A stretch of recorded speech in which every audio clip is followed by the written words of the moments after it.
అభ్యర్థులు ఇప్పటికే టీడీపీ జనసేన ప్రచారం చేస్తుంది అభివృద్ధి మీద. వాళ్ళు అభివృద్ధి మేము మేనిఫెస్టోలో పొందుపరిచిన 99 అంశాలు 99% నెరవేర్చాయని వైసీపీ చెప్తోంది.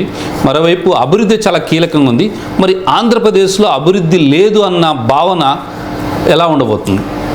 అందుకే ఈ మధ్య మీరు వైసీపీ అడ్వర్టైజ్మెంట్ చూడండి, పదే అభివృద్ధి సంక్షేమం రెండింటినీ తీసుకెళ్తున్న జగన్ ప్రత్యేకంగా ప్రొజెక్ట్ చేస్తున్నారు మీరు గమనిస్తే.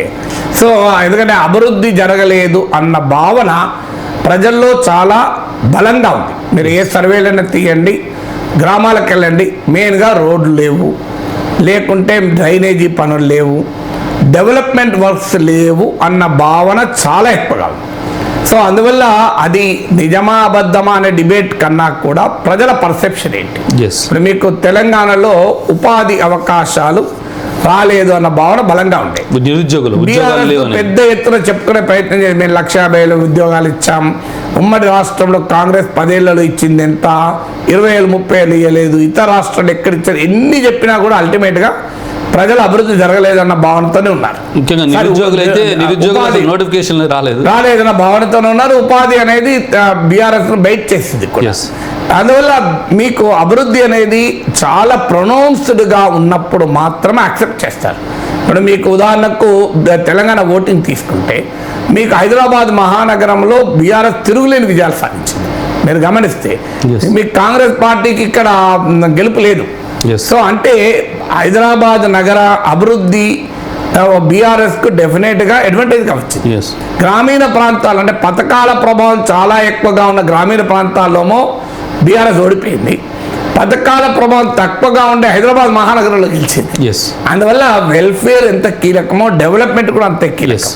సో డెవలప్మెంట్ 2 రకాల కీలకం. ఒకటి ప్రజలకు నేరుగా అది ఉపయోగపడడం, రెండవది రాజకీయ యంత్రాంగానికి గ్రీజింగ్ ఉంటుంది. అంటే ఉదాహరణకు ఒక రోడ్డు శాంక్షన్ అయిందనుకోండి, ఆ రోడ్డు కాంట్రాక్ట్ ఎవరు తీసుకుంటాడో స్థానిక పార్టీ నేత, అధికార పార్టీ నేతకే తీసుకుంటాడు. అది ఇండైరెక్ట్గా ఉంటుంది, బినామీల పేర్ల మీద ఉంటుంది. తర్వాత దానికి కంకర ఓ పార్టీ నాయకుడే పోస్తాడు, దానికి సిమెంటు ఇంకో పార్టీ నాయకుడే సప్లై చేస్తాడు, లేబరు ఇంకో పార్టీ నాయకుడు. సో అందువల్ల ఈ అధికార పార్టీ యంత్రాంగం కూడా గ్రీజింగ్ ఉంటుంది. అంటే వాళ్ళు సంతృప్తితో ఉంటారు, మాకు కూడా ఇందులో షేర్ వచ్చింది అని.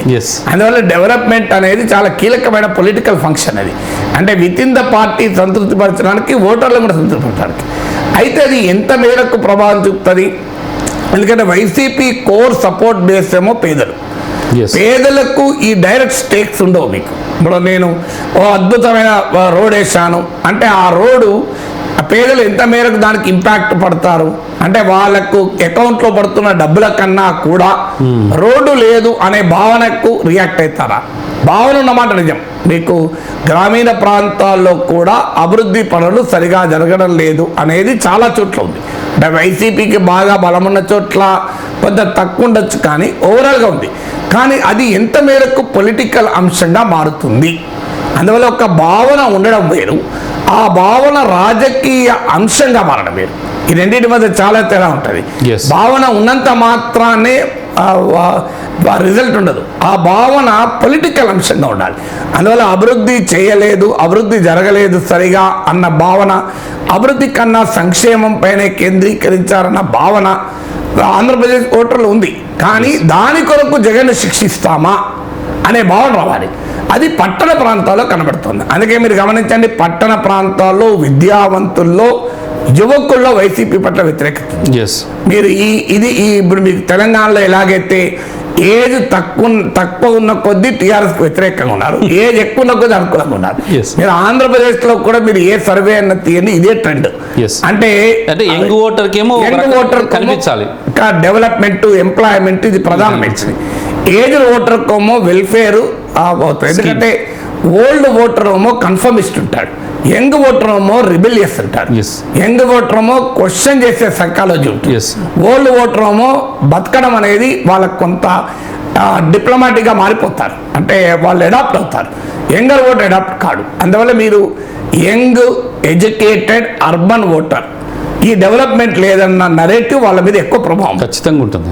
అందుకే మీరు గమనించండి, పట్టభద్రుల నియోజకవర్గాల్లో రాయలసీమలో కూడా టీడీపీ గెలిచింది. 3 చోట్ల మూడు చోట్ల టీడీపీ గెలిచింది, అందులో రాయలసీమలో కూడా గెలిచింది. Yes. సో అందువల్ల అదొక ఇండికేటర్. అంటే డెవలప్మెంట్ లేదు అన్న నరేటివ్, డెవలప్మెంట్ సరిగా జరగలేదన్న భావన సార్వత్రికంగా ఉన్నప్పటికీ అది ప్రభావం సార్వత్రికంగా చూపదు.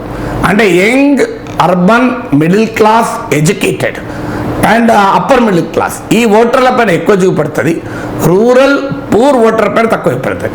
మళ్ళీ మెన్ ఉమెన్లో కూడా తేడా ఉంటుంది. మీకు డెవలప్మెంట్ ఫ్యాక్టర్ మెన్ పైన ఎక్కువ ప్రభావం చూపుతుంది, కానీ ఉమెన్ పైన అంత ఎక్కువ ప్రభావం చూపదు. అందుకే మీకు వైసీపీకి ఈ జెండర్ డిఫరెన్స్ కూడా ఉంది. ఉమెన్ ఓటర్స్ గణనీయంగా ఓటేస్తున్నారు. Yes. ఈవెన్ తెలంగాణలో కూడా మీరు బీఆర్ఎస్కు ఉమెన్ ఓటర్స్ ఎక్కువ ఓటేశారు. అంటే వాళ్ళ ఉమెన్ ఓటర్ వెల్ఫేర్కి ఎక్కువ అట్రాక్ట్ అవుతారు, మేల్ ఓటర్ డెవలప్మెంట్కి ఎక్కువ అట్రాక్ట్ అవుతారు. సో ఈ ఫ్యాక్టర్స్ కూడా మీకు ప్రభావితం చూపుతాయి.